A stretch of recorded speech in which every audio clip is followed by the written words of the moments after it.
أول رد من الحكم الموريتاني حكم مباراة الأهلي وصن داونز، قال: الأهلي ليس بغريب عني، وقمت بتحكيم مباراتان للأهلي من قبل في بطولة دوري أبطال أفريقيا، في لقاء الأهلي والترجي وفي لقاء الأهلي وسيمبا، واليوم تشرفت مرة أخرى بتحكيم مباراة الأهلي ضد سان داونز. وقال هارد لك لفريق الأهلي، وكمان قال فريق الأهلي فريق كبير وله تاريخ كبير جدا وعريق، وأغلب الحكام أعتقد إنهم عارفين كده.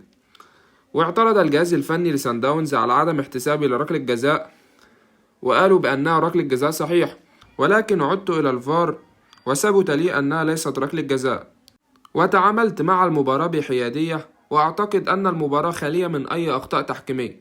قولوا لي إيه رأيكم بقى في الكلام اللي الحكم قاله؟ هل كانت المباراة خالية فعلا من الأخطاء التحكيمية، ولا في أخطاء تحكيمية في المباراة؟ بس أنا برضك ممكن أشارك رأيي معاكم.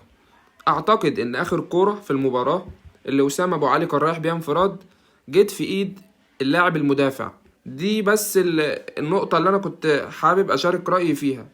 بالنسبة لي دي لمسة يد، بس الحكم احتسب الهدف طبيعي جدا. قولولي برضك من وجهة نظركم، هل دي لمسة يد ولا لأ؟